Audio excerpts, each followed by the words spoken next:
If you guys want to see something really interesting, I very recently got blocked on Twitter. Not something new, it happens all the time. In fact, I actively cause it to be. I actually have to have a problem on Twitter, but this time the person who blocked me is DrDisrespect. So let me tell you about that. Let's play. Yeah, DrDisrespect. He's blocked me on Twitter. This was literally yesterday, and the reason he ended up blocking me was because of this post, which he's now deleted. But he originally made a tweet bragging about how he's been cancelled so many times, and you know, he's like, "Oh, I've been cancelled so many times. I can't remember what I was even cancelled for, like what the reasons were." And I responded saying, "Hey, I remember. It was the time where you knowingly sent explicit messages to a minor." And then he deleted the post and blocked me over that one.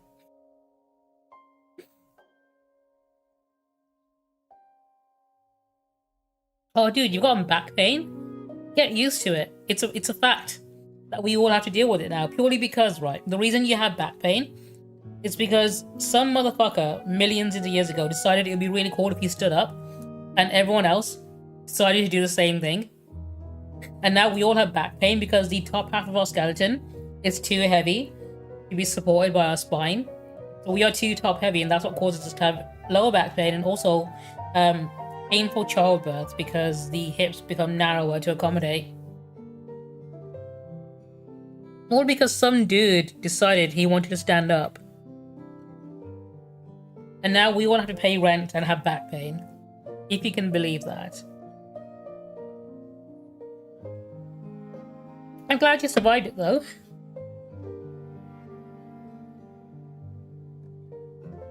Yeah, this is DrDisrespect here. I'm surprised he still has fans. I'll be very honest, he's got like 2.3 million followers still. As you can see, he has blocked me. But yeah, it's wild how someone can legitimately be exposed for inappropriately messaging and grooming a minor.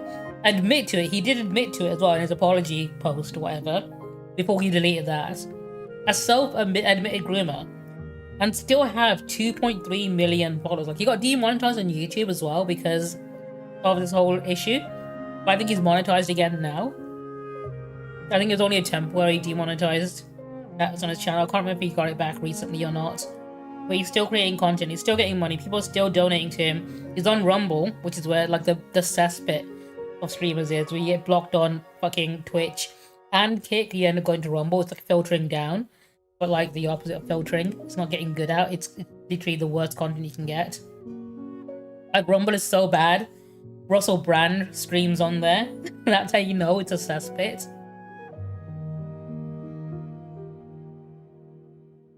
Also, his thumbnails are AI. Definitely.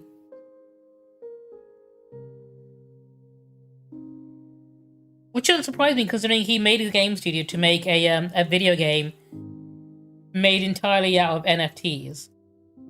To promote NFTs, and I think... And that studio outed him as well. They literally got rid of him because of his controversies. So he got thrown under the bus by the studio he made to make a first-person shooter game that was focused around NFTs. Which is embarrassing, right? Anyway, there is a new trailer out. Quantic Dream, who is a studio I like. I don't like his creator. I don't like David Cage, the director of it. But I like the studio and its games, and they're making a new 3v3 multiplayer game, which is not what they usually make. But the gods are gone now, and in the chaos they left behind, some of us obtained abilities no mortal was meant to hold. This looks nothing like their previous work. Akib, how are you doing, dude? Welcome on in. I'm gonna talk about some stuff in a second. I was just talking about how DrDisrespect blocked me on Twitter. Storms of fire and fortresses of iron to unleash even the might of the legendary Titans. Honestly, this looks so shit. Considering the games they used to make, they made Detroit Become Human, Heavy Rain, Beyond Two Souls, and now they're making this shit. His battle may save our world.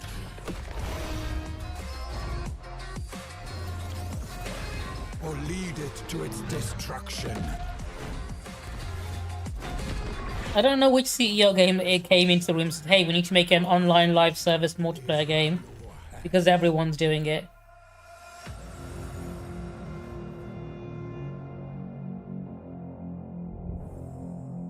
It's like monkey see, monkey do. I can't see anyone suicide, give up.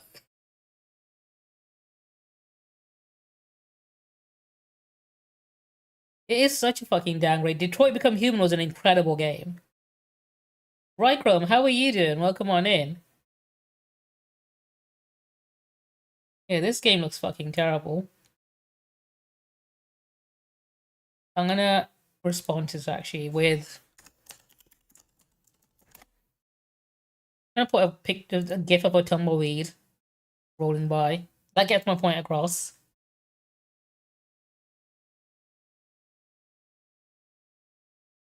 Yeah. Anyway, anyone who just joined in, yeah, I was also talking earlier about how DrDisrespect blocked me over this.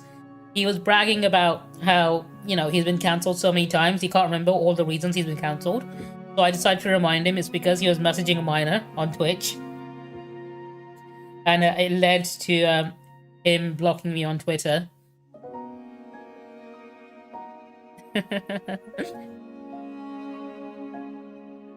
Dude, I don't use Facebook Marketplace. Purely because I know how shit people can be on there. I don't trust anyone there. I barely trust people on eBay. Okay? I would never trust someone that. Like, I'd rather go to CEX or something. But I don't blame you, because games are fucking expensive now. It's so stupid how expensive they've become. Because, like, I can understand them being the price they used to be, but now games don't have the production cost of, like, making physical discs or cases anymore. Because you can get them online, right? So when you can get them digitally, they don't have to worry about paying to print the disc and the case and then actually ship it and deliver it and whatnot around the world.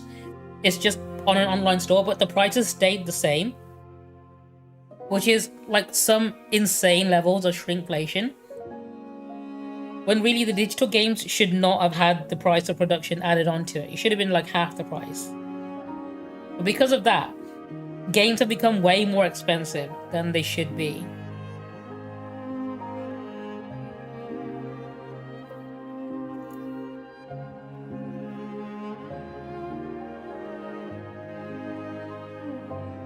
You can find some really good deals every now and again. You can, like when you find some games that people want for like less than a tenner. I'm someone who doesn't like buying pre-owned. I always buy my games brand new. Purely because I want to be the first person to open them. Because I want to make sure what I'm getting is not going to be broken. Or damaged in some way. Because I've been disappointed too many times as a kid. Dude, I've not played Forbidden West yet. That's actually on my list. I played Horizon Zero Dawn. I did not play the DLC for Forbidden Dawn. But I'm planning on replaying the whole series at some point. Because I want to play through the whole thing in one go. But the next game I'm playing is going to be God of War. So I want to play through the God of War series again. I played them before, but I really want to play them again. And I want to play on hard as well this time. So the next game I'm planning on playing... Hang on. Let's chat. Let's chat. I might as well switch to this screen. But yeah, I'm planning on playing the God of War game and God of War Ragnarok. I'm not sure if you've played those.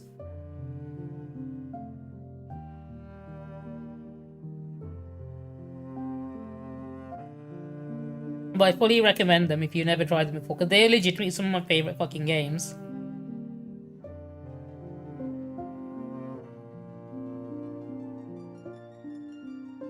Ragnarok was good. I like the fact that it was only 2 games, and they didn't make it a trilogy when it could have been. Also, I didn't know you streamed. I'll drop you a quick follow so I can check you out next time you go live.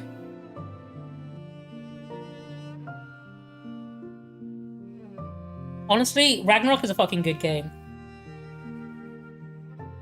And I'm glad they only made it 2 games, because if they did it over 3, it would have felt like, you know when the story goes on for too long, because they padded it out just to make it to 3?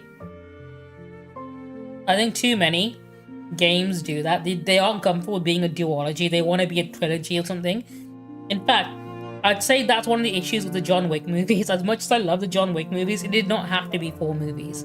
It could have been 3. It could have been a nice, neat trilogy, but because it was making so much money, they had to pad it out into a 4th movie. Alright, Grandma. I hope you have a good time at MCM. I was planning on going. A friend offered me a place to stay for it as well, but I'm gonna be good and not go purely because I need to save up to get a new phone. And I shouldn't be spending more money than even though they've offered me the place to stay for free and stuff. I might say no just to save extra. Because it's Black Friday next month in November, and I think, you know what, if I'm gonna get a new phone, I might as well get then, right?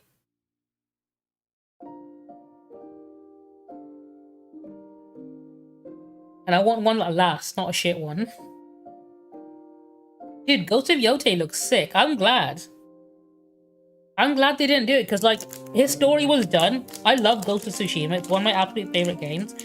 But his story was finished. If they brought him back, I would have been upset, honestly. I would not have been happy if they did. What are they going to do? Say the Mongols came back again? I don't think it would have been satisfying, because his ending with that final duel with his uncle was really satisfying. And if it carried on after that, I don't think it would have been as good. I think it should end there and then. What are they going to do? Make him forget he was a samurai so he can start back from level 1 again? I got the DLC, yeah, and that story does continue afterwards. But that's more about his past and his dad, isn't it?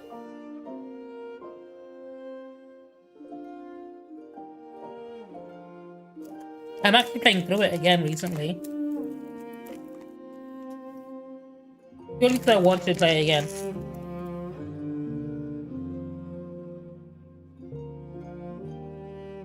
That's why I think Tsushima alone is perfect. I don't think they need to keep making sequels with the same character, right? I'd be happier if every game they had a new protagonist. I think more games need to do that, because fucking look at Halo, right? Halo should have been a trilogy with Master Chief and that's it. But they kept making Halo games, they kept bringing back Master Chief, and look what that's ended up. They need to be comfortable letting the main character go. Too many things get ruined because they can't let go of them.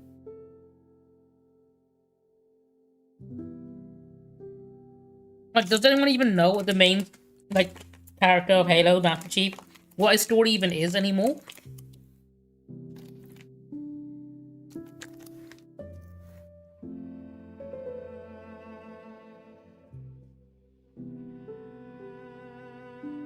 Yeah, agreed. Assassin's Creed, one of the good things Assassin's Creed did is not constantly bring them back.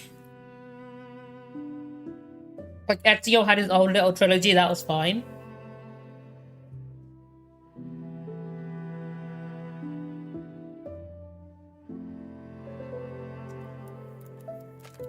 Plus, other characters like Cassandra, literally one of the best characters in the series, and Edward Kenway as well.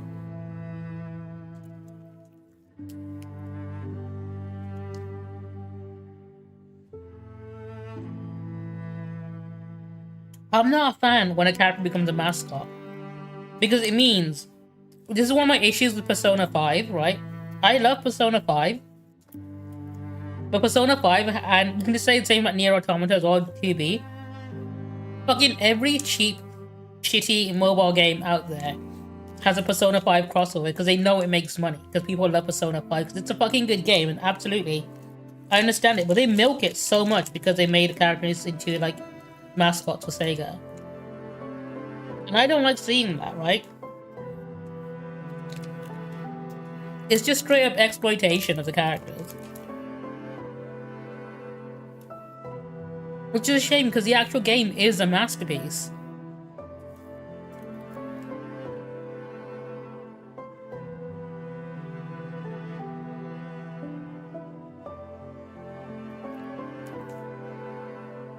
I think when things get too popular, it somewhat gets ruined. Also, hang on, my camera is slightly off. There we go.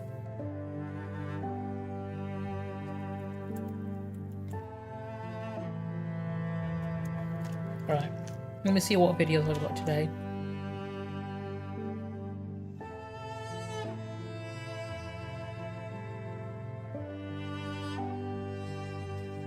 Hang on, let me look that up. I might want to add that to my watch later.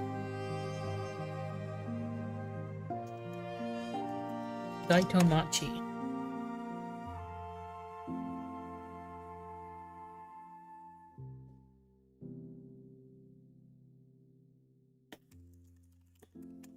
I'm gonna add that to my watch later.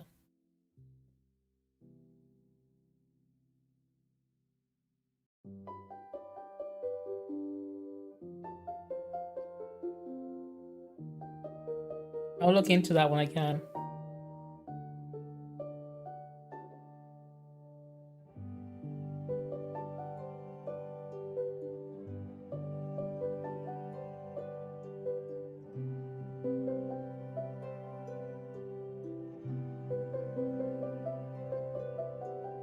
Right.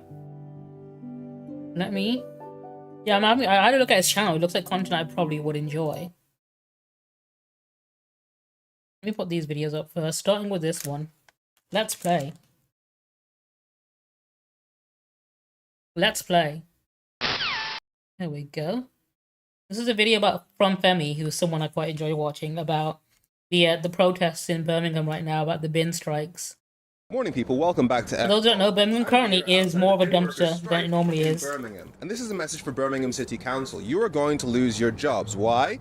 Because nobody feels sorry for you. You are not the victims in this. The people who've actually suffered during the bin strikes that have been taking place in Birmingham for the best part of a year are the people of Birmingham who haven't seen their refuse collected, and bin workers like Wendy. What happened to you? I was a grade 3 worker. I worked for Birmingham City Council. I was told December last year that I will be losing £8,000 a year, £600 a month. Realistically, we can't afford to accept that. We won't accept that. That's why we're out here today fighting. They just told me that I'm a grade 3 worker. The worker roll is now gone, which basically was health and safety on the back of the wagon as well. The driver sees in front of him. I'm the eyes on the back. What would be your message to the government? Step in. Instead of taking things off the working class people, the government have had a... It's so bad how shit the government have been. That's unacceptable. That's unfair. And to the people of Birmingham, because everybody, like, I live here, and I'm sure your rubbish is being collected as well. What would you say to people of Birmingham that are feeling like, why isn't this over? It's been going on for so long. We're in this fight together. The rubbish it's not being picked up as it should be. But you can't expect us to lose £600, £8,000 a year. That's unacceptable. The rent's going up, the council tax is going up, your food's going up. I brought 3 children up on my own, and they're seeing me struggle now, and that's unfair on them. How would everyone else feel if they're losing £8,000 a year? I love the flag that she's got as well. Your council tax is going up, your food's going up, you've got Christmas round the corner. We already live in this society hand to mouth, a lot of the people. Look at what they've done to the elderly, taking winter payments off them. That's unacceptable. We all stand here as unite the union. We want to resolve this. We all want to go back to work, but we cannot lose this substantial amount of money. I also spoke to her workers rep. My name's Danny Taylor. I'm a workplace rep for Lifford Lane, and I'm a bin worker. What has the council done to you? So basically the council is trying to cut our wage by up to £8,000 a year. This is a Labour-run council and a Labour-run government, and they're attacking our workers, obviously, and they're also downgrading our jobs as well. What is your... So at this point, there's literally no difference between Labour and Conservatives when they're doing the exact same fucking thing, right? And let's get us back on the street collecting up the rubbish. We're in a cost of living crisis, and we've just been given a below inflation pay rise, which in terms is a pay cut. And obviously, an £8,000 pay cut to my members is life changing. It's their mortgage, it's their electric, gas, the running expenses of their homes. It's stuff like that. It's going to impact them massively. By cutting the wage by up to £8,000. They're not pulling people out of poverty. They're in fact pulling people down further into poverty. What's your message to the people of Birmingham? We apologise for, the waste that's on the city. We don't want to be out here doing this, but, we can't afford to take an £8,000 pay cut. We want to be... Realistically, I probably could support them as well. Best, and that's collecting the rubbish. They should not be accepting that kind of bullshit. Democracy looks like. Workers banding together to say, no, we refuse to be exploited. We refuse to lose a significant chunk of our pay during a cost of living crisis. And that's why hundreds of workers and union members are now marching through the streets of Birmingham. And to the Labour government, you can't wash your hands of this. You control the purse strings. You decide how much money local governments actually get. So if you are ever serious about levelling up, allowing the I hope so as well. to live in filth and rubbish, uncollected, that's not it. A city where we live and work, a city we want to make clean again. So we say to the residents of this great city, Birmingham, we have all been thrown into this fight. Because think of the council, like, all right, cool, we're not going to pay them, whatever, right? And it's the people who are suffering for it, right? Because people who aren't getting the bins collected, they're the ones who are suffering for it. And then they expect people to turn around and blame the people on strike. No, fucking, they have the money you can give them. Like, literally pay them what they should be paid. Our friends, Like, where is that money going to? have all had to endure Everyone pays council tax, and apparently it fucking evaporates, I guess. of a shambolic road council who refused to acknowledge. This is the city council that went bankrupt as well a few years ago.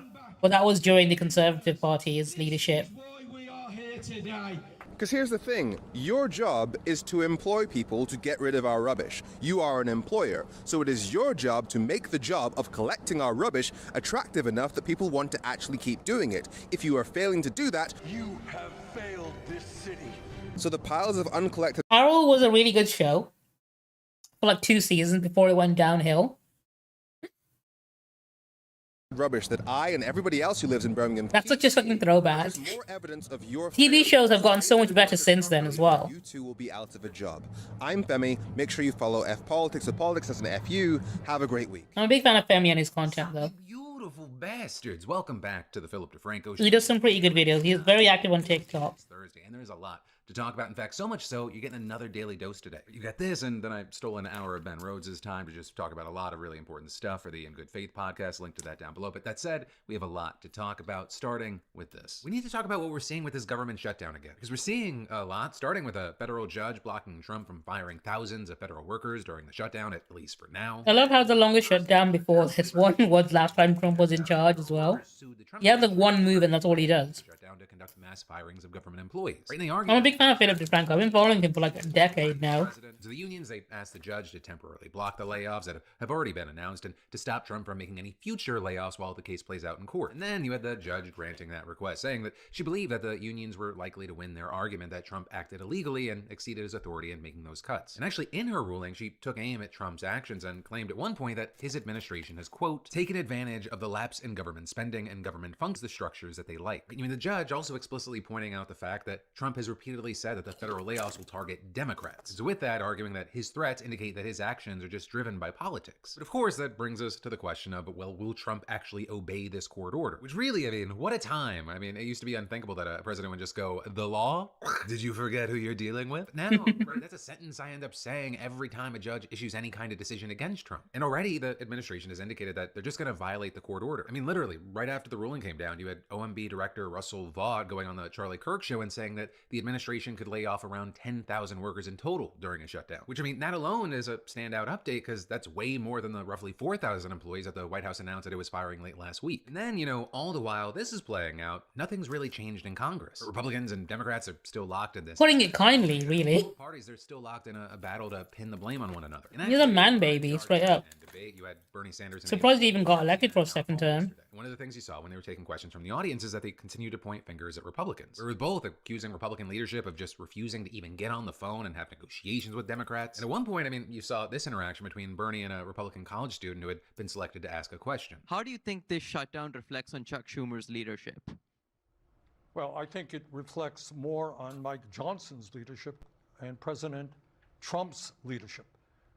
This is a leadership which said it's okay to give well, how do you feel? You tell me. Think it's a good idea to give $1 trillion in tax breaks Also, before I continue with this, actually, hang on. in the country and then make massive cuts? Let's chat. Something I forgot to talk about. I saw literally before I went live.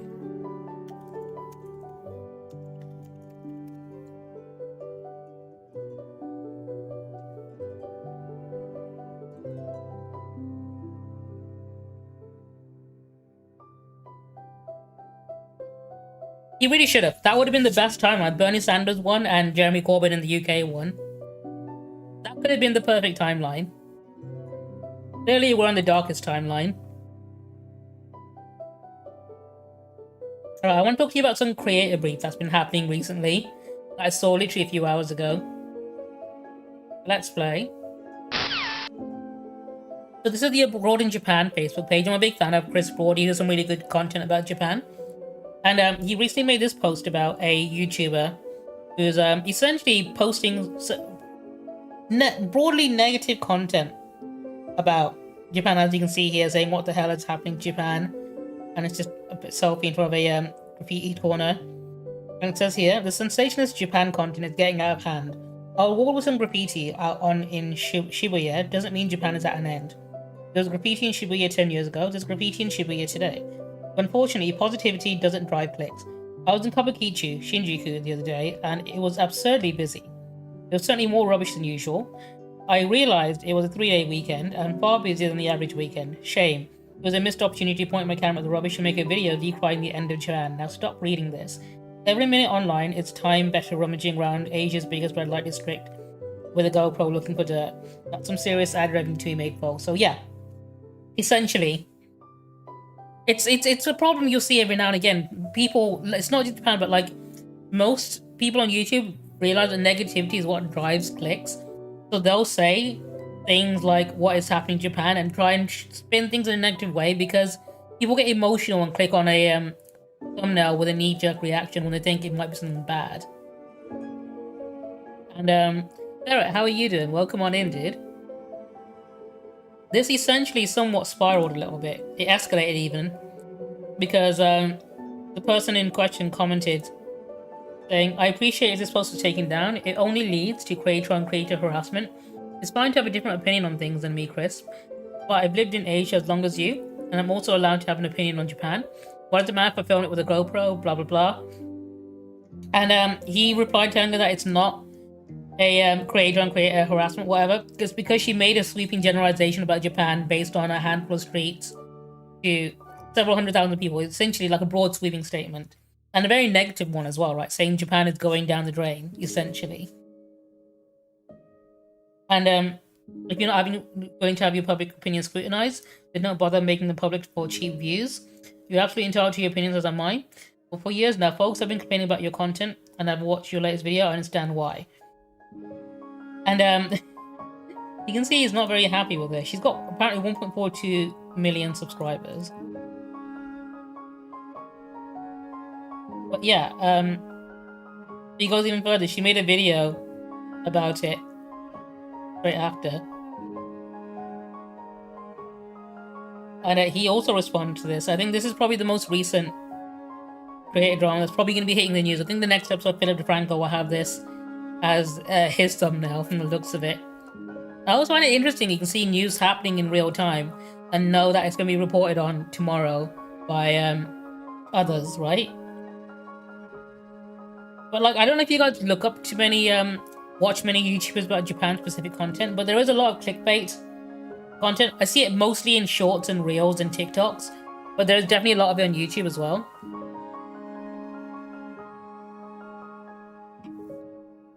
I think it's because it's a part of our brain that enjoys it, like Schadenfreude.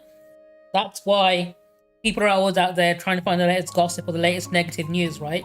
Because they enjoy when bad things happen to other people. It's just part of human nature. I know it's not a good part, it's not something to be proud of or whatever, but it's a part of every fucking human being out there. We all enjoy it when bad things happen to other people. I'm very open about how much I enjoy when bad things happen to people I don't like. Which I'll probably get around to later on in this stream later, anyway. But I think people understand that and then take advantage of the fact that, hey, if I make this look bad, I'll get more views for it.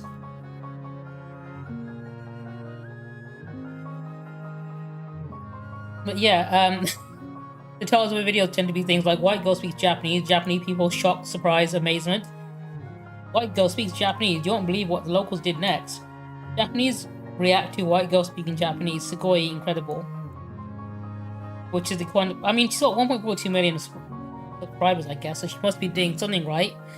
And that something is clickbaiting people into watching, do the exact same content. You'll see this sort of thing happen all the time as well. They post a lot of like low effort channels post the exact same content over and over again, but slightly different.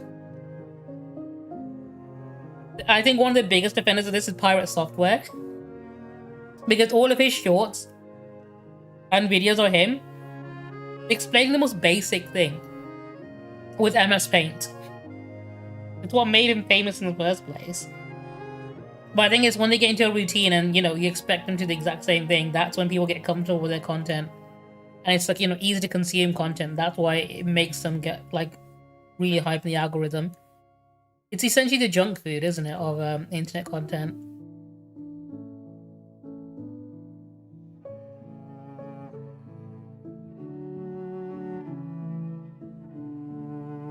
It can be more. It won't be the same for everyone. I'm pretty sure everyone has, you know, their own. I mean, I think the easiest way to explain it is we all laugh when a milkshake gets thrown at Nigel Farage, right?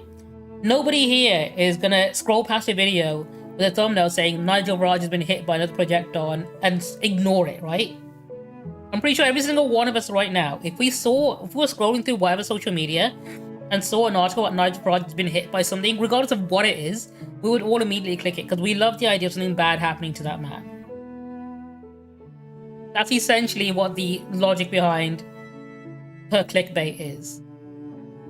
This is something I want to keep an eye on because I know eventually it's going to get picked up by the other channels and we'll probably end up seeing Philip DeFranco talk about it next time he does a video. I think Chuck Schumer has voted for continuing resolutions 13 times in the last 4 years, and he has the opportunity to vote for one again, but he's refusing to come to the table. Well, I think, look, as I have said, there are 53 Republicans in the Senate, correct? Yes. They need 60. And they're all voting against releasing the Epstein list as well. You have to talk to the other side. Mike Johnson is not talking. Can you believe how all the Republicans, only 2 of them voted to release the Epstein list and every single one of the others just didn't? Town Hall host, CNN anchor Caitlin Collins, tossing another Schumer-related question over to AOC. Can I ask you, Representative Ocasio-Cortez, on that? Because we actually heard from House Speaker Mike Johnson today on Chuck Schumer. He said he's supporting the shutdown to prevent a primary challenge from his left wing. Do you think that's what's driving Senator Schumer here? No, absolutely not. It's such an insane suggestion, and we know it. Well, right from the reason people are since insinuating is the reason why everyone in the Republican Party, apart from 2 of them, voted against it is because someone at the very top told them to do it. So a lot of them probably think it's Donald Trump telling them to vote against it. They must have been instructed because it's insane that the entire party, bar 2 people, would vote against it. Housing crisis, a healthcare crisis, an education. There's definitely someone from up top gave an order. I think 2 people probably missed the email. And the media says, "Oh, you're going to run. What are you going to run for?" Nobody cares. She'll run more. Nobody cares. It's the House Speaker and President Trump and the Vice President saying it. Right. Pardon? Well, of course, they're saying it to deflect attention away from the real issues. Exactly. Right, and then regarding the actual issues at hand here, there was this very interesting interaction around healthcare and how things are going to affect Trump voters and how we should think about it. On the issue of healthcare, a lot of the clinics and hospitals that are negatively affected the most under the One Big Beautiful Bill are located in rural, mostly Republican areas. A lot of the increases in Affordable Care Act premiums that Democrats are fighting to prevent are concentrated in more rural Republican areas. If the Republicans are so insistent on sticking it to their own voters on this issue, why don't the Democrats just let them? Good point, actually. That's actually a good point. Why not just let them shoot themselves in the foot? And this really annoys me about Trump. He's dividing this country. Why would I not? You know, when we hit the road, we were in Idaho, right? It's the most conservative state in America, I think. We had many thousands of people coming out. We are Americans. But I can understand his position as well, because, like, look at what happened to America already. They had Trump once, he fucked them all over, and they voted him back in. People forget. That's the problem. They forget who screwed them over. And then they'll let the guy who screwed them over back into office. That's why he needs to fight for this shit. What, you think I would feel okay if somebody in a Republican state died because they couldn't get health care? I would hope not. I would hope not. Free healthcare is for everyone, even people who don't want it. also speaks to a big difference between someone like Trump and someone like me or someone like Bernie, which is that Trump believes that if you don't vote for him, he doesn't have to be your leader. That if you didn't vote for him, that you don't deserve good things to happen to you. I don't care if someone voted for me. Yeah, and by then, the new government's probably in charge, right? A Republican or an independent or a Democrat. I don't care if someone likes me. Like the whole, like, Trump pulling the troops out of Afghanistan at the end of his term, and then Biden took over and everyone thought Biden is the one that did it. To have health care. I want MAGA to be paid a living wage.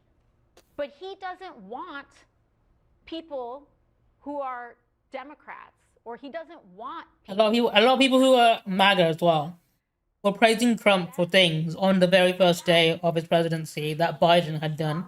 And an authoritarian and a leader of a democracy. Right, you also had AOC hitting on similar themes throughout. I don't think these people should be allowed to vote, but unfortunately they are, so This administration, the Trump administration, this is a problem we have to deal with. they think that destroying our health care, making sure that housing is too expensive to live in, that jacking up the costs of our groceries, they think all of this is about hurting Democrats. What they are doing is hurting Americans, and they are hurting this country. And if Mike Johnson wants to say that this shutdown is going to last a long time, it is because he is choosing to punish the American people. And we I bet somehow they're going to blame Obama for it as well. 100% they're going to say Obama did this. acquiescing and enabling the behavior of bullies. So it ends today. Right, but then also on the other side of this, as the town hall was taking place, you had the White House's rapid response account live tweeting the whole thing. With the account slamming and mocking both AOC and Bernie, while also pushing the same Republican talking points that we've seen over and over again, trying to blame the Democrats for the shutdown. But ultimately, for right now, we're still in this waiting cycle. The government is shut down. You have tons of Americans wondering. You fucking know that long it's going to last as well. Paycheck, of course, there's the health care of it all. You know, a lot of it ends up feeling like as people feel more pain points, like where does the polling go on this? Does it apply political pressure? Thing is, people look down on courses like media studies because they think, oh, what kind of job are you gonna get with a media studies degree, right? Or an A-level in media studies. And then we get people who don't fucking understand the shows they're watching. One of the most prominent Epstein victims, her family announced that she had died by suicide back in April. You really can't. I'm seeing this excerpt from her new memoir that was just published in The Guardian, and there she discusses. Oh, I know. Earlier, The Bachelor, right? They did start doing it at secondary school. 16 years old, right? And that is Also, there's gonna be an ad break in a second. What I'll do, I'll quickly drop a BRB and pause this so no one misses anything during the ad break. And I'm gonna have a quick. I need to refill my drink and probably get rid of some more rubbish. I'll be back in a moment. Be right back.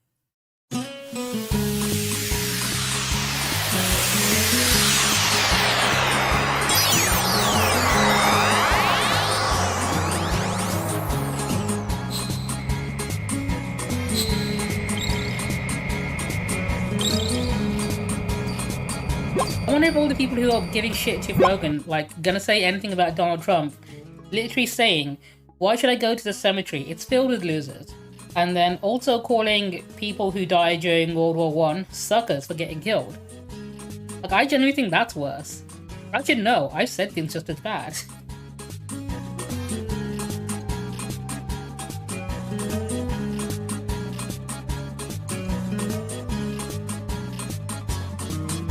I'll make one of these.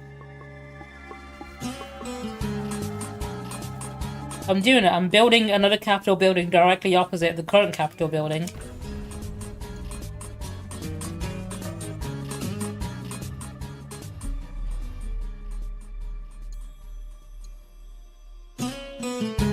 Well, let me do this first.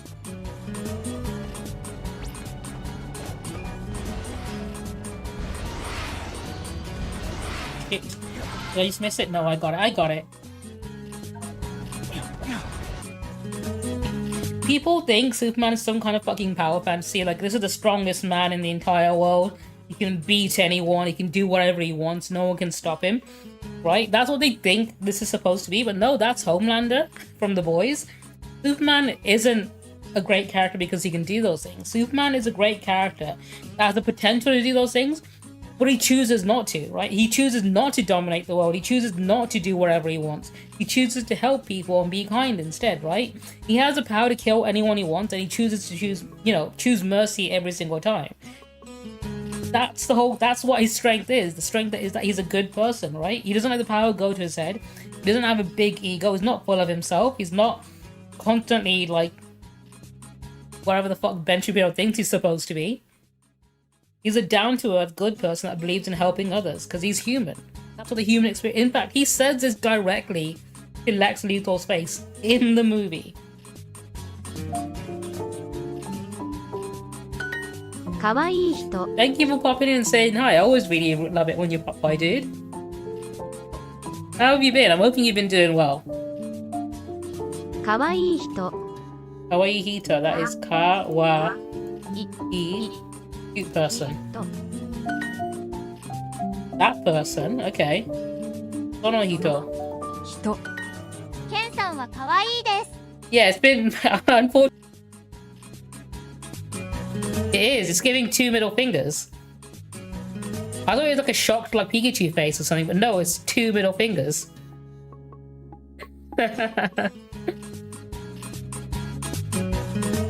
Yeah, I can only see it because I'm watching it. I've got my PC screen. Obviously, I can hover over it to see a bigger version of it. And obviously, when the bigger version comes up on there, you can see it better.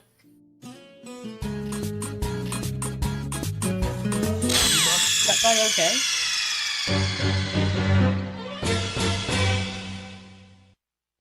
Sarah, I absolutely 100% agree. There should be something in school, especially, right, with the amount of people messaging teenagers on social media to the point where they need to have courses in secondary school and probably even primary school about online safety with social media and how if an adult messages them inappropriate things, they should report it to the police. I think there are so many like genuine predators out there who would have been caught if kids knew how to spot and report that sort of thing, right? But because most kids don't want to say anything when it happens to them because they're afraid and don't know what to do, right? And they might feel too embarrassed talking about it. That's why I think genuinely there should be some more education in regards to online safety at school.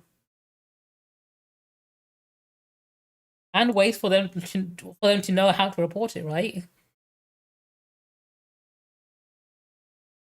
Apparently saw her from the car. Exactly. Sometimes the parents could be the problem. Describing her as an apex predator. And the kids might not know they have a safe person to talk to, right? Home to see if she wanted to work for him as well. And according to this piece, when she arrived, Maxwell brought her to a bedroom where Epstein was fully nude and instructed her on how to massage him and then forced her to engage in sex acts with them. Right? And then from there, she Why is something so grey? quit her job at Mar-a-Lago to work with him full time. And as for why she and many other young girls that he is accused of trafficking said yes, Virginia claimed There we go, that's better. I'm not sure why those changed. Good at spotting girls whose wounds made them vulnerable, and she claimed that many had been abused as children and they felt he was throwing a lifeline to help them from drowning. And then in Virginia's case, she claims that he showed her a photo taken of her. A lot of people think that Trump's going to end up pardoning Ghislaine Maxwell. School. You must never tell a soul what goes on in this house. And I own the Palm Beach Police Department, so they won't do anything about it. And from there, Virginia says that she was trafficked to an unnamed billionaire, academics, a gubernatorial candidate, former U.S. Senator, and Prince Andrew. And of Andrew, she specifically called him entitled, as if he believed having... Oh yeah, agreed. They do need to cover that. The book closes with Virginia calling for more to be done to address Epstein's crimes, claiming, "Some people still think Epstein was an anomaly, an outlier, and those people are wrong. While the sheer number of victims Epstein preyed upon may put him in a class by himself, he was no outlier. The way he viewed women and girls as playthings to be used and discarded is not uncommon among certain powerful men who believe they are above the law. And many of those men are still going about their daily lives, enjoying the benefits of their power." With Virginia then adding, "Don't be fooled by those in Epstein's circle who say they didn't know what he was doing. Epstein not only didn't hide what was happening, he took a certain glee in making people watch. And people did watch. They watched and they didn't care." And so this book, it's titled Nobody's Girl, and it was reportedly completed before Virginia died. And, you know, it's a book that understandably is making a ton of headlines, especially with those who have read advanced copies calling it utterly devastating. Right? And obviously, all of this comes as Epstein and the push to release the files. What's the title of that book? Headlines as well. Virginia died. And, you know, Nobody's Girl. Let me quickly look this up.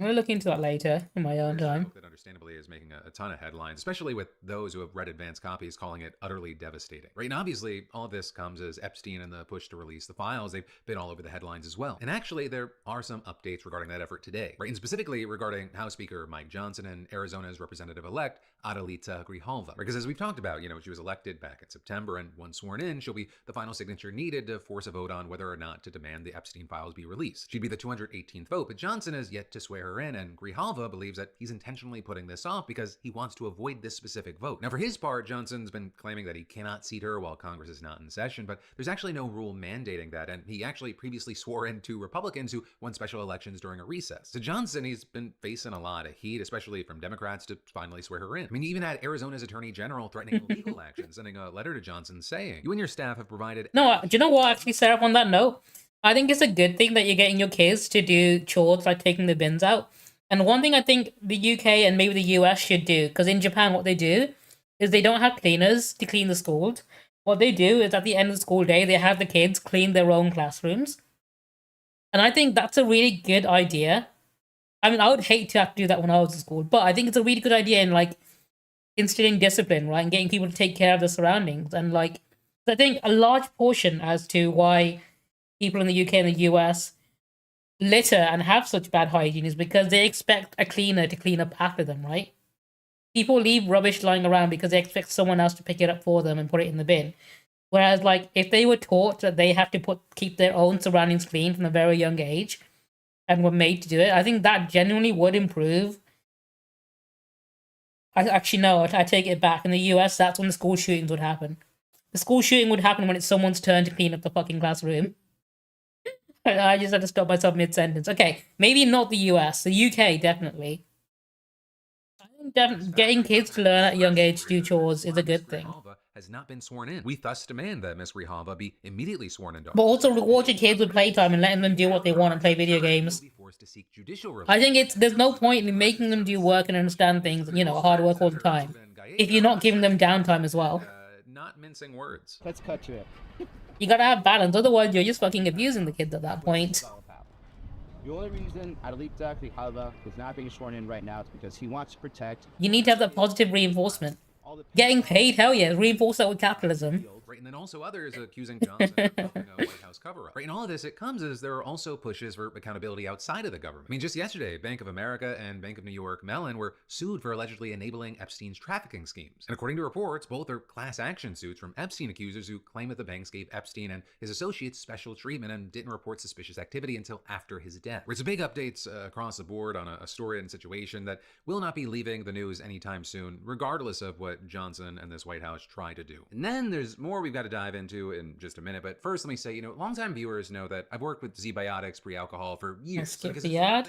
15% off your first order. 15% off your first order. But then next up in the news, Donald Trump just gave the CIA the green light to conduct covert action in Venezuela, and we need to talk about it, right? Even though I know a lot of you are like, but Phil, what are you thinking? When is the CIA meddling in Latin America? Now, with that said, right now it's not known whether the agency is planning any specific operations in Venezuela, right? And you've got places like the Washington Post reporting that people familiar with the matter had said that CIA personnel were sent to the region to collect intelligence, not conduct armed operations. And actually, you had one source claiming that a lack of solid intelligence during Trump's first term, that contributed to the failure of a number of indirect attempts to foment military rebellion or cause Venezuelan President Nicolas Maduro to step down. Right? And you also had the man in charge of Venezuela policy at the State Department during Trump's first term, who also happened to be involved in a failed 2002. I've got a Demon Slayer mug that I won from a crane game at an arcade. It's probably my biggest mug as well. Shooting. And so he suggested that the agency might attempt to infiltrate the Venezuelan military or launch psychological operations that might cause Maduro. I use it whenever I need half a liter of coffee. We also know that the use of force is absolutely on the table. Right, literally, right now there are thousands of troops, Navy warships, and a submarine all stationed in the region. In our military, they've already launched at least 5 strikes against boats. That's right. That's what you treat yourself too, right? Killing at least 27. With the latest I treat myself all the time. And you had Trump announcing it on Truth Social, saying the strike was, quote, conducted in international waters and 6 male narco-terrorists aboard the vessel were killed in the strike, and adding, intelligence confirmed the vessel was trafficking narcotics, was associated with illicit narco-terrorist networks, and was transiting along a known drug trafficking organization route. But of course, with that, you have people asking questions like, what intelligence, what narcotics, what networks, and ultimately, what evidence? Right? And then you've got people saying, even if he did provide that, can you still just go around killing people without a trial? And well, the answer, at least according to legal scholars and human rights groups, is absolutely not. In fact, yeah, some people still do it anyway, right? As well. Trump's actions in the Caribbean, writing, international law does not allow governments to simply murder alleged drug traffickers. Criminal activities should be disrupted, investigated, and prosecuted in accordance with the rule of law, including through international cooperation. But big thing is that Trump, he says that drug smuggling, it's not just a criminal activity. Right? You've got Trump basically arguing that it's actually an act of war and these were enemy soldiers. Right at first, when the military killed 11 people in its initial strike on September 2nd, Trump signed a letter to Congress telling lawmakers that the action had been taken in self-defense. Did you actually? I watched it as it was coming out and I really enjoy it. I love the art style and I love the characters of it. Congress. Right here, you had Trump saying that he had determined that the U.S. was now in a non-international armed conflict with various... And one of the reasons I love it is because I know it's going to have an ending and not go on for 20 years like One Piece has. These organizations that could be lawful... Although they would not have started it, but I know because the manga has an ending and it's going towards it. the strike under his stand. And you know, we're almost there anyway with the anime. I think too many series outlived their welcome. One of the reasons why I like Demon Slayer, because it's short and sweet. It's one of the reasons why I dropped My Hero Academia as well. And I say that because Hero Academia was a great series. I loved it for like 2 seasons. But by the 3rd season, I gave up on it because I knew it was going to take forever to get to the end. And in that time, I've watched so many of the shows.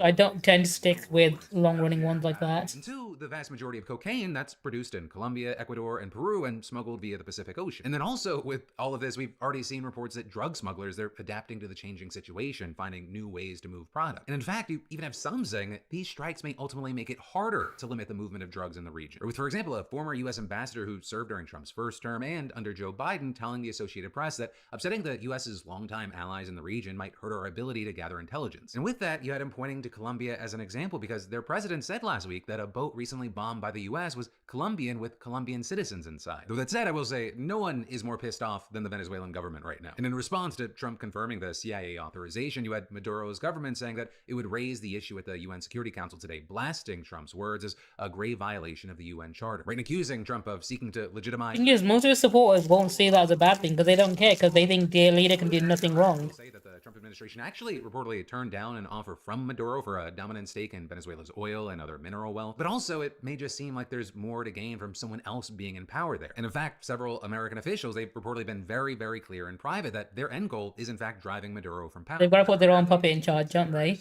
Rubio, but also CIA Director John Ratcliffe, who notably said during his confirmation hearing that he would make the agency less risk-averse and more willing to conduct covert action when ordered by the president. But then, you know, with all of that said, it's also been reported that I mean, they've already got their own, like, Gestapo, though, haven't they, with ICE? But also, they're literally one step away from insane. Had him acknowledging again that he's considering strikes on Venezuelan soil. And so, you know, ultimately, we're going to have to wait to see what our no wars president does next. But at least for right now, the situation continues to escalate. It's definitely seeming more and more of a powder keg. But then next up in the news, we should talk about why thousands of truckers are getting pulled off the road right now. Oh, that's fine. I'm glad you let them go first. And actually cutting cash to states that won't play along. Right? And specifically, we're talking about drivers being sidelined for failing English proficiency exams. Because you see, according to an analysis of Federal Motor Carrier Safety Administration data, there have been 6,000 truckers pulled off the road since June 1st for failing to demonstrate enough understanding of the English language. And that notably, it puts them in violation of rules that were laid out earlier this year by Transportation Secretary Sean Duffy. And that because you had Trump saying that truckers who aren't able to read, understand, and converse in English to a certain standard would be declared unfit for service, meaning that they wouldn't be able to drive a commercial truck again until the problem was addressed. And with that, you had Duffy saying, Americans are a lot safer on roads alongside truckers who can understand and interpret our traffic signs. A driver who can't understand English will not drive a commercial vehicle in this country, period. Now with that, a big thing is that English proficiency requirements for truckers have actually been around for years. But in the Obama era of 2016, the penalty for those failing to meet those requirements, it was kind of more relaxed. It gave drivers who failed roadside English exams a ticket instead of yanking them off the job entirely. Now, of course, with this, one of the big questions... I'm guessing they can't afford to replace them, that's why. According to experts and analysts, they say that there's actually no data showing a connection between English proficiency and accidents involving commercial truck drivers. In fact, according to the FMCSA, most commercial crashes are caused by drivers falling asleep or some other impairment. Right? And there's also the fact that proficiency, or whatever that is, it's totally subjective, with Brandon Wiseman, for example, president of Truck Safe Consulting, saying, one officer might think is proficient, another officer down the road might think is not proficient. That makes it tough. Right? And then likely making this even harder, we don't know exactly what questions are included. I'm guessing they don't have like a standardized way to test or like measure, do they? We do have industry experts saying it's probably questions like, where are you going and what was your starting point? But then also, on top of that, and it's one of the reasons we're talking about this today, there is a serious concern that yanking truckers off the job, it's going to impact the industry, and if too many are pulled, the wider U.S. You don't realize that heavy goods vehicle truck drivers are like literally holding the country up. Make up more than 15% of truckers are going to be unfairly targeted. Because of the amount of knock-on effect it would have on everything else in America. A truck driver who does because they rely on it so much. To comply with federal standards, but maybe they speak with an accent, or maybe they use a different vocabulary that the inspector isn't used to hearing. Is that person then going to be subject to an English language violation? But again, this is just sharing the concerns here, and it doesn't appear to have stopped the current administration from moving forward. But then from that, finally today, I want to end with a little self-promo and one more thing. And so for the self-promo, people have been asking if we're going to do anything for Halloween. We are doing a Beautiful Bastard drop for Halloween, and in fact, it launched just today. And I know a good number of y'all are going to be excited because we are relaunching the Ghouls Just Want to Have Fun gear, emotionally gothic, our one days will all be skeleton skelly, and that cult hit, My Body Hurts and I Hate the Government. Can we cuddle and watch spooky movies? With a number of these being bigger, fuller prints and new colorways. So definitely grab everything you want over at beautifulbastard.com right now, especially because even though I'm going to skip past this to my next video. So everyone right now is up in arms thinking that Hassan shocked his dog. You could see him reach over, hits the thing, the dog. This is a video by Taylor Lorenz about the whole situation, which essentially addresses it better than any other video I've seen. Did he just use a shock collar on stream? He zaps the poor little dog for getting up, and then he says, "Why'd you make me do that?" So what did he just do to that dog? Like, it's Fox News and the Israeli news are reporting on it as well. That's how big it was. Absolutely crazy. For the past week, the internet has been dominated by the conspiracy theory that Twitch streamer Hassan Piker abused his dog using a shock collar during a Twitch live stream. There is, to be clear, zero evidence that his dog Kaya was even wearing a shock collar during that live stream. Kaya is pictured wearing a canvas collar with a little AirTag holder in it in the original clip, where she yelped once after seemingly catching her nail on the dog bed. This led to a bunch of internet-pilled psychos crawling through hours and hours and hours of footage claiming that Piker secretly abuses his dog. Their evidence of this is not even the footage where Kaya yelps. It's that in totally different clips where she doesn't even appear to be in distress at all, she's wearing a collar with a small green light on it. Piker showed this collar on stream. It's an electronic vibration collar with zero shock capabilities. Attempting to debunk this conspiracy that Hassan abuses his dog, however, has become largely impossible. It's insane because people want to believe a certain thing, and they'll ignore any evidence that shows them they might be wrong because they want to act on their feelings. They don't like the guy, so they want to believe whatever justifies hating on him, basically. Hassan revealed the vibration collar on stream. Bad actors attempted to leverage the fact that he put a small piece of tape on the back to conceal his phone number, which is like written in Sharpie on the back of the little vibration box, as evidence that he somehow secretly modified and soldered down shock collar prongs, something that would basically be like impossible to do, like impossible. I'll pause here to say that I've met Kaya IRL. I have never seen her in a shock collar. I've spoken to people who have walked Kaya, babysit Kaya, probably spent hundreds of hours. And Caroline Kwan, who walks the dog, actually put out a statement saying she's never been wearing a shock collar. Has she ever been abused? Not a single guest on Piker's Twitch stream in the years and years and years that he's had Kaya has said that they've ever seen Piker mistreat Kaya. It's not a shock collar. I've seen that collar. I've used that collar before.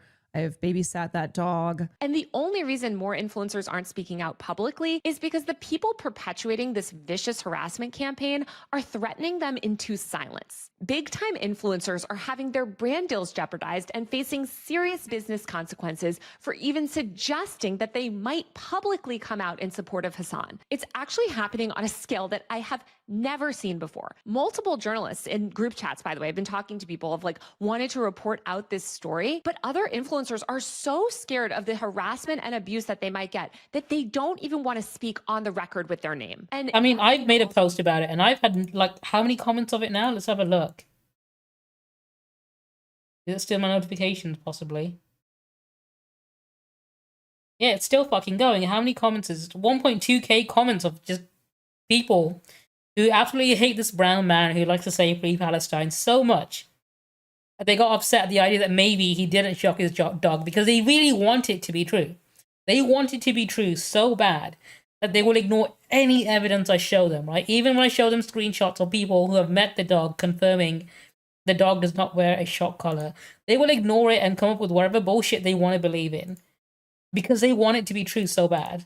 so by the way that making this video will definitely just put And it's unhinged behavior. I don't care because it's so fucking unhinged. Conspiracy theories already hate me. Everyone who spends any modicum of time with Hassan knows how much he loves that dog. Kaya is one of the most pampered and spoiled dogs in Los Angeles. Who knows why Kaya yelped that like one day, but she is literally a dog. I grew up. This is the first time on stream she's ever yelped as well. In hospitals. And sometimes if a dog steps on their foot or catches their nail wrong or something or just gets startled, they'll yelp. Kaya's also literally only yelped like that once, like in all of Hassan's years of streaming. It's not like this is some regular thing. And also what's crazy to me too is shock collars, which are commonly used in dog training. They're not like tasers. They usually give like a crawling sensation on a dog's skin. But the idea that Piker is somehow secretly abusing his dog and shocking Kaya until she's in pain repeatedly is just completely made up in people's heads.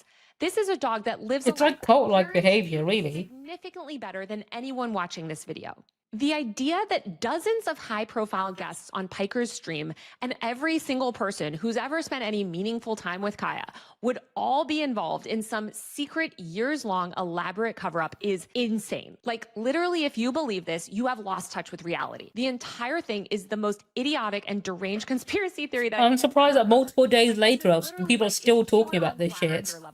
Nevertheless, the story has been weaponized. They moved on quicker when DrDisrespect was outed for messaging minors, okay? This is how unhinged this is. They're talking about this longer than they did about someone else messaging minors, than they did about Destiny and his like non-consensual image sharing revenge porn case coming up as well. Like, it's insane how this is the biggest streamer drama of the year. When there have been actual criminals, right? Someone was killed on a kick stream. Someone was tortured to death.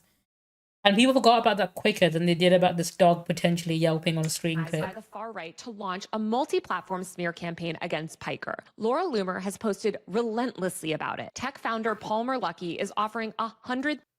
And as if they don't know that Kirsty Noem shot a dog.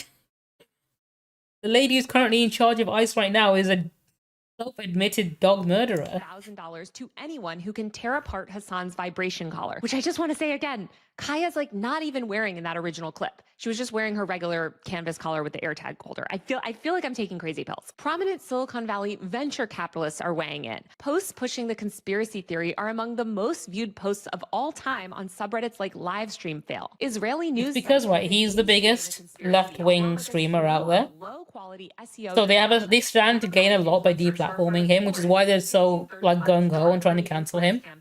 Like all these people who hate cancel culture. Who calls herself a Regina George liberal have also. Yeah, I saw that was actually a really good episode as well. The recent season has been so good.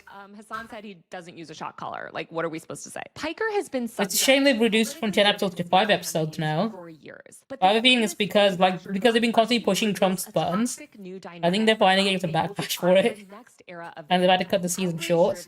Gamergate style social media hate campaigns combined with the 24/7 video surveillance machine. Twitch streamers like Piker are the first to experience this destructive combination, but as more and more footage of everyone becomes available online, anyone who angers the wrong group could suffer a similar fate. And of course, all of this will be exacerbated by AI. For years, we've been— You think that's bad? You should see like fucking Grok.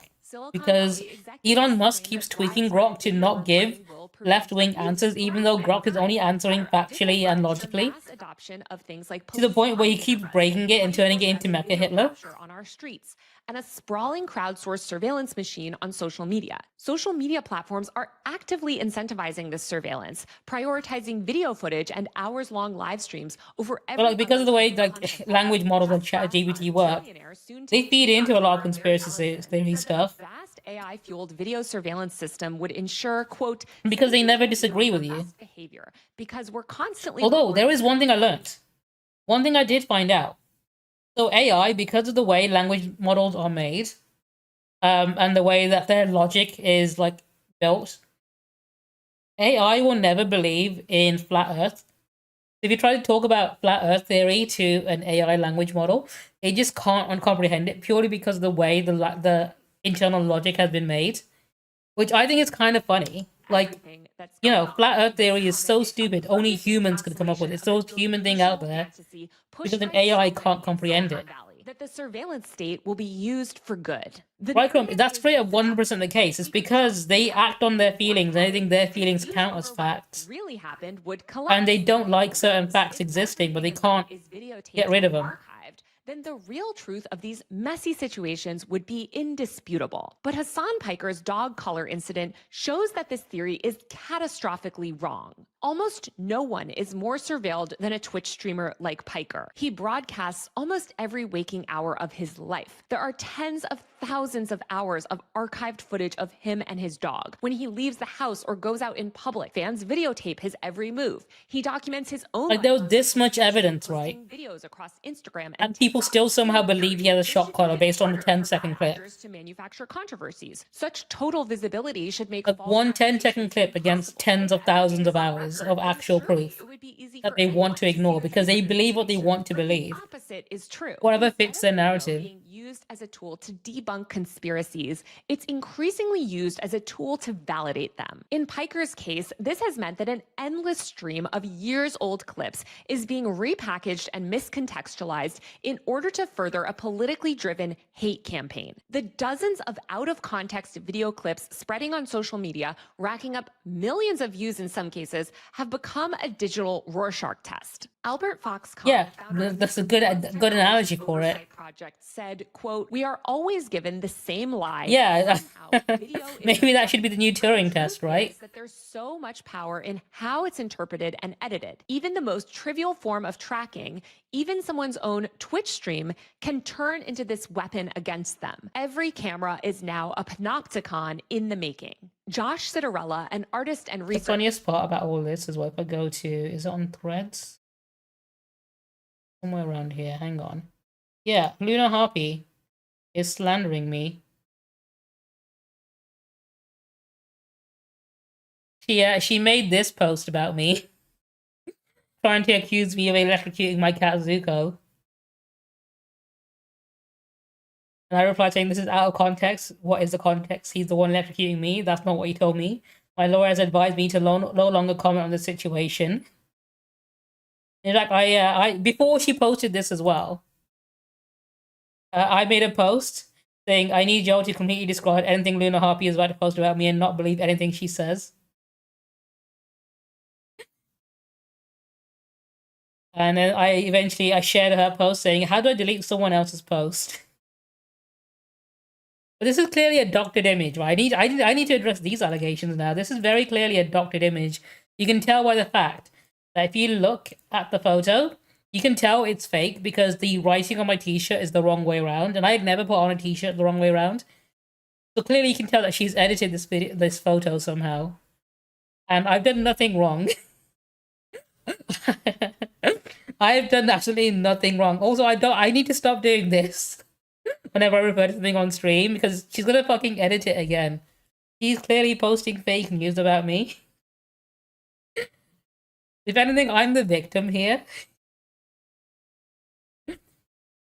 I have never done anything like this, and this photo is also out of context, and also my lawyer has advised me to not answer any questions about it, so don't ask me anything. Researcher who studies online communities and radicalization put it this way, quote, "Conspiracy theories and disinformation are flourishing because endless Don't listen to her, she's got pronouns in bio. So long as the video archive exists, people can cherry pick and make these new narratives. If the videos didn't exist or were closed, then the narratives wouldn't seem credible. The possibility of people— This is why I'm become a right-wing grifter now. To piece together a false and start making videos complaining about everything that's woke. Way wouldn't be possible. Because each new clip has the potential to go viral and every major social platform right now is incentivizing video, users across the internet are incentivized to participate in— One of the things I don't like about how Instagram changed from being photo focused to now being video focused to the point where I just start uploading photos as reels because they don't get seen otherwise. Pouring over thousands of hours of live streaming footage, analyzing every video. Coffee schooled me with logic, holy shit. Elaborate conspiracy theories about what really happened. The cycle is not entirely— I can't believe this. The tactics being used against Piker are ripped directly from the— This guy! The goal is to isolate a target, manufacture controversy, weaponize social platforms and traditional media to spread lies, and orchestrate sustained network harassment with the eventual goal of making someone so controversial— Well, hang on, let me use one of my new channel point rewards. I want to use it myself this time. Hang on, where is it? Where is it? Let's chat.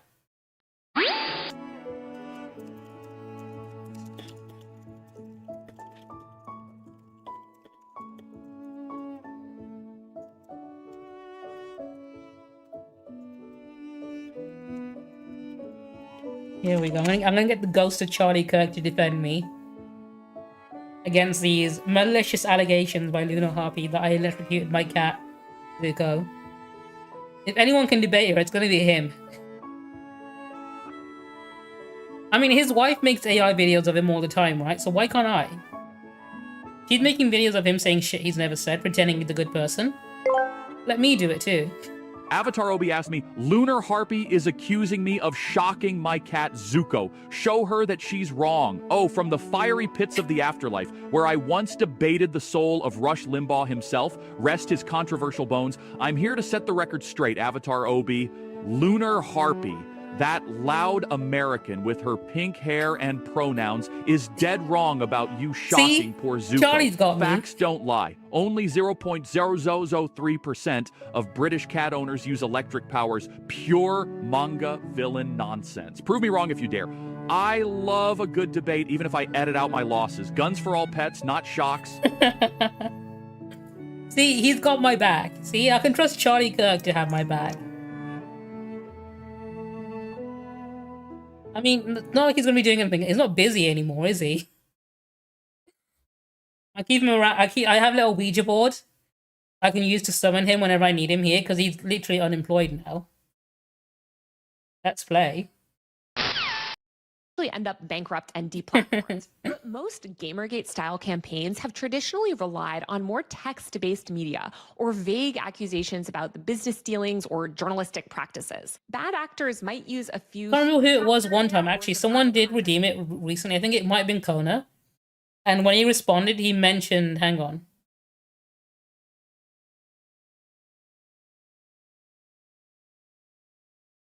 It's this one. This is the one Kona did last time. Can I replay? No, I can't replay it. Too long ago. But he mentioned loving his wife, but he said she's his second favorite thing after his guns. Text comment. Like he's like, yeah, he loves the Second Amendment more than he loves his wife, which I thought was funny because it's so in character for him.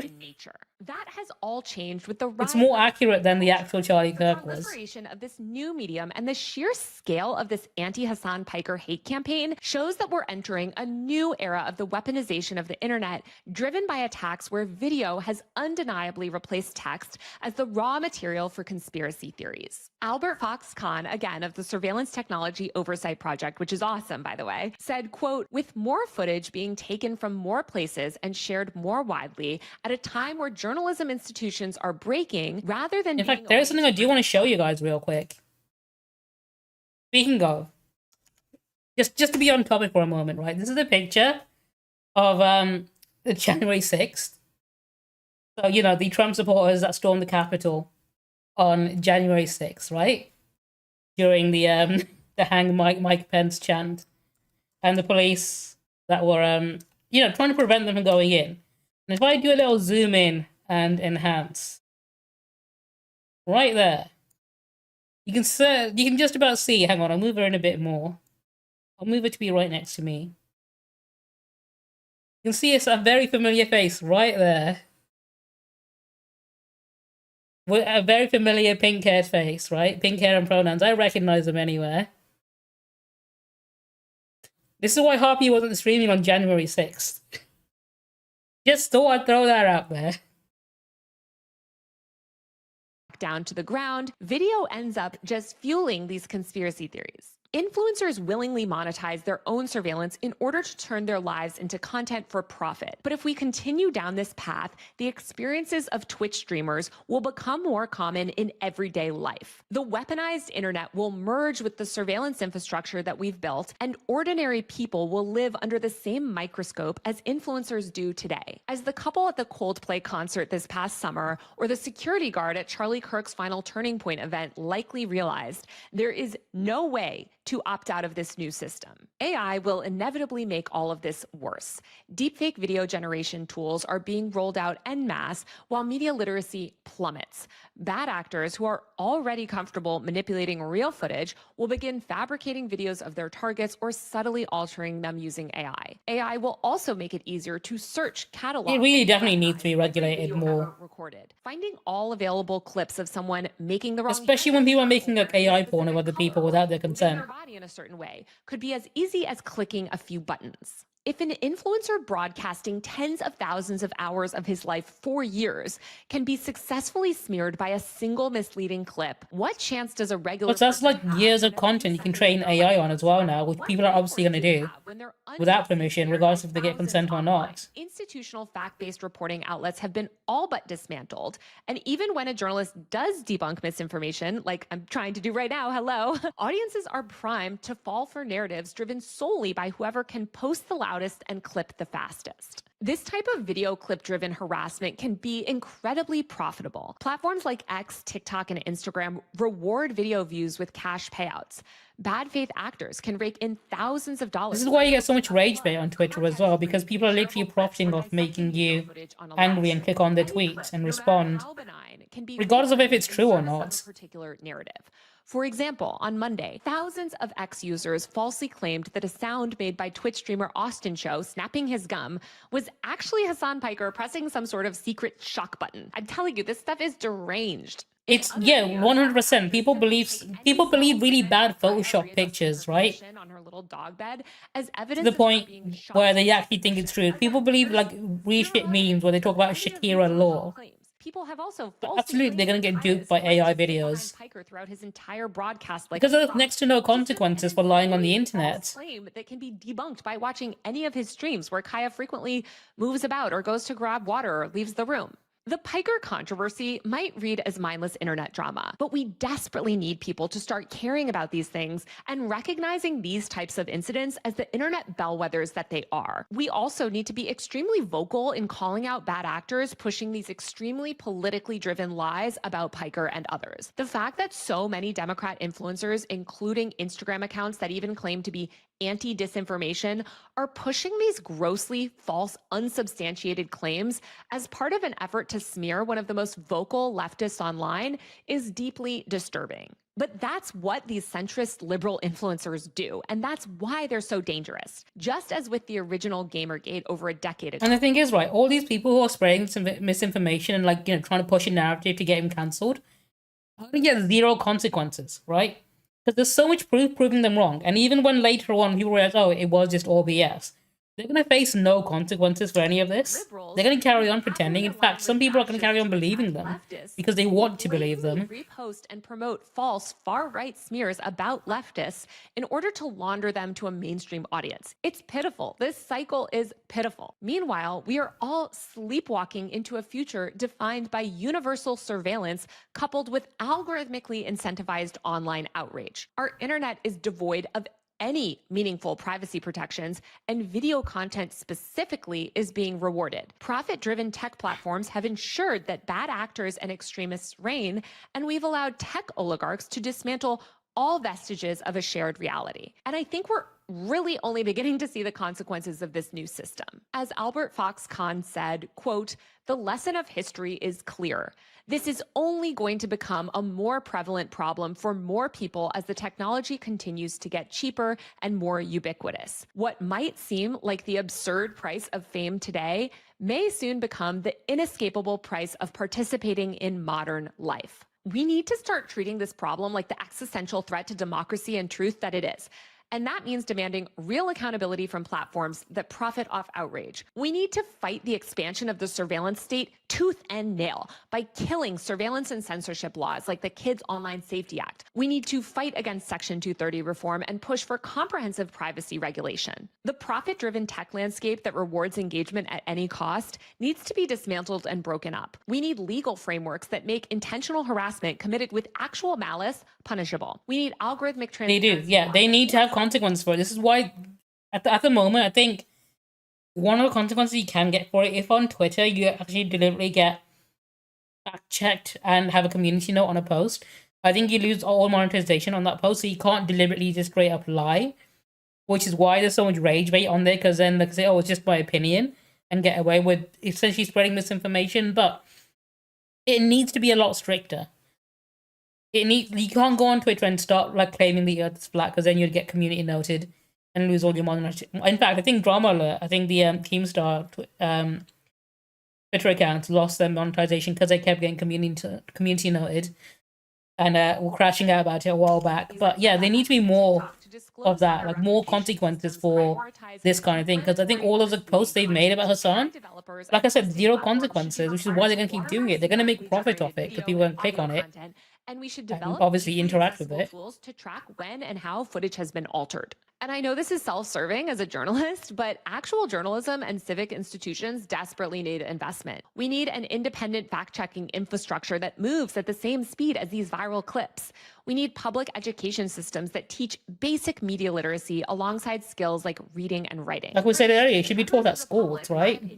Should all know how to like verify. It's a key part of online safety. Understand concepts like algorithmic bias, and most importantly, understand and recognize how these manufactured outrage campaigns work. Of course, doing that would require for-profit mainstream corporate media organizations. He is literally Keemstar is at the bottom of the barrel when it comes to dog shit content. Simply because they're aligned with. I'm surprised it's still even got a platform. But that's a topic for another day. More broadly, we need a cultural shift away from surveillance culture as entertainment. I've talked about this before in my videos, but if there's one thing you take away from this, please stop filming strangers for content.